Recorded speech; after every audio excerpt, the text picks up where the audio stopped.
In this video, we're going to be taking a look at a really simple little project where we need to create a 3D model for a T-joint. Now, years ago, I went to school for architecture, and many years ago. This is probably almost 30 years ago. And 30 years ago, we used AutoCAD when it was still a DOS-based program. But and really, 3D modeling software back then almost didn't exist.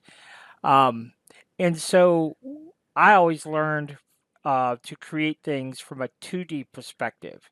Because, like I said, back in the day, 3D modeling software didn't really exist, and this is a pretty easy thing to create. Now, if we knew how to use 3D modeling software, then I would definitely recommend using some type of 3D modeling software. But if we don't know how to use 3D modeling software, then we can accomplish what we need to do in the 2D world. So here, I'm just going to be using Inkscape. And the reason I'm using Inkscape because I feel like it's a little bit easier than to do what I'm about to do in Bambu Studio. Although you definitely can do it strictly in Bambu Studio. But sometimes what I have noticed in various Facebook groups in regards to 3D printing, sometimes we do things the hard way in 3D modeling software, which is completely unnecessary when we can do it in the 2D world. So let me show you what we're talking about here. So what we're going to do here is we're just going to create a couple of circles, okay? So there's our circle, and let's change the size of our circle. Let's just change it to 12 millimeters. And why 12? Well, because we're going to create a T for a 12-inch, or excuse me, a half-inch pipe.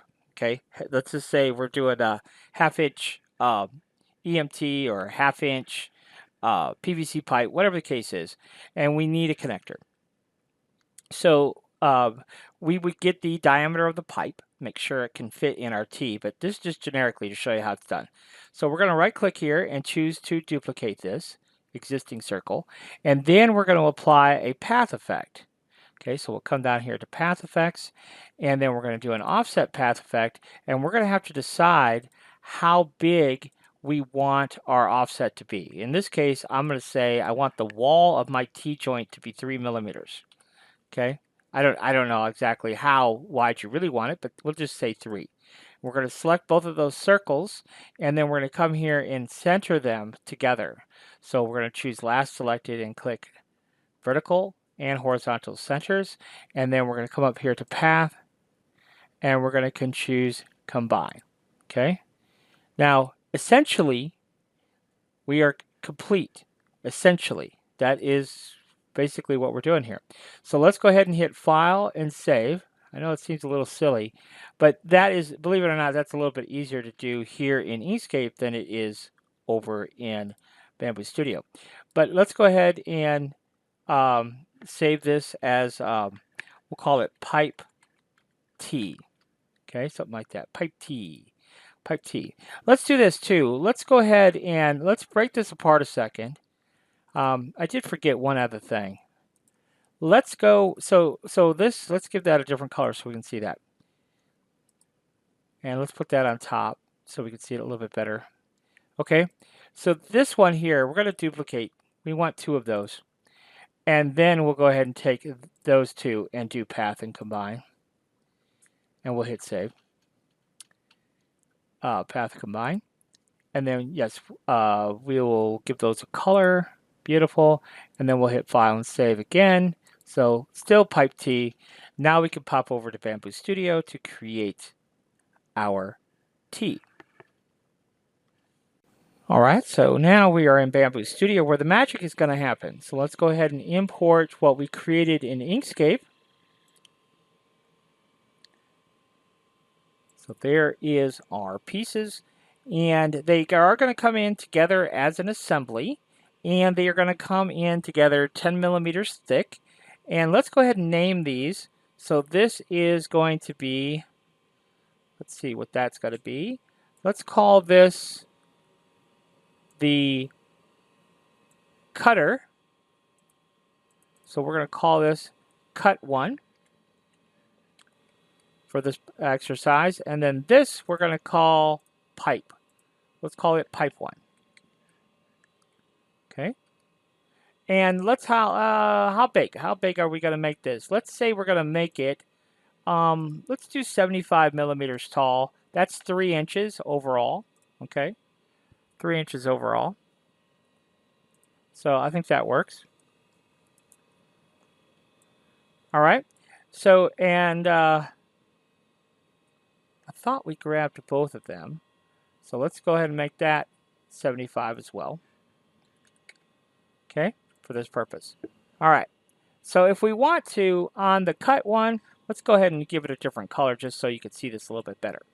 So now what we're going to do is we're going to go ahead and let's go ahead and lay this flat on the build plate.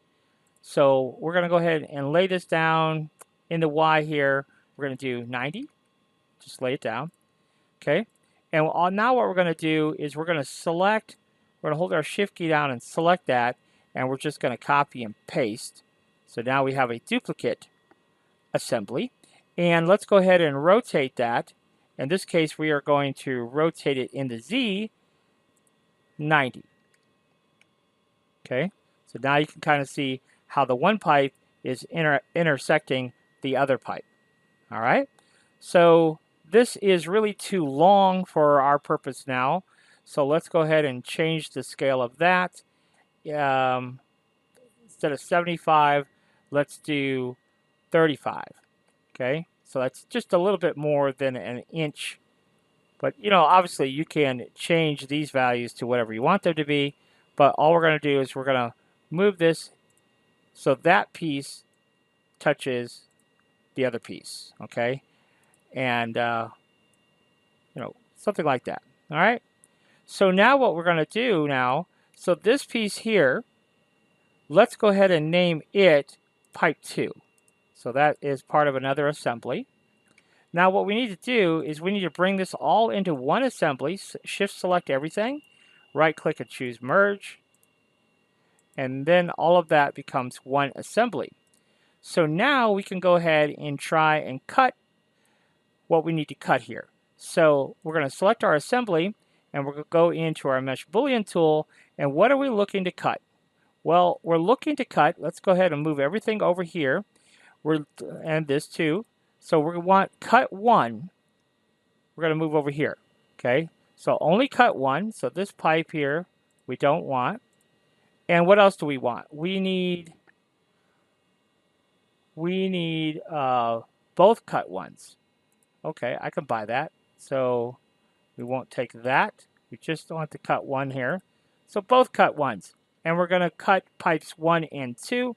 We're not going to keep the originals. So let's go ahead and execute that. Okay. Now we can see what actually has transpired here. So let's move this one. Okay, so you can see that has been cut. That has been cut. So we can undo that. So now you can see we have our T-joint for our 1/2 inch pipe going both directions. And that is how you would go about creating that. So once you kind of have this, the process is the same for square pipe, round pipe. You know, you can make a 4-way connection. You can make, you know, just a simple elbow. If we wanted a certain angle, you know, this could be rotated 45 degrees and intersected, you know, whatever you want to do. It's all basically the same process. So that, my friend, is how you go about creating a very simple T-joint here using Inkscape and Bambu Studio. So we do thank you for watching. We would ask you to leave us some kind of comment that helps push our videos out to the masses so we can make more videos. And also, if you're interested in a Bambu Studio live event where we're going to talk about Bambu Studio and Inkscape, a little question and answer thing for like an hour, hour and a half. We are planning a live event coming up. So if you do subscribe to the channel, you'll automatically be notified.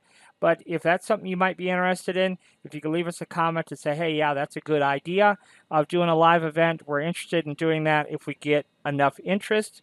So anyhow, I appreciate you watching the video, and I hope that helps. Thanks for watching.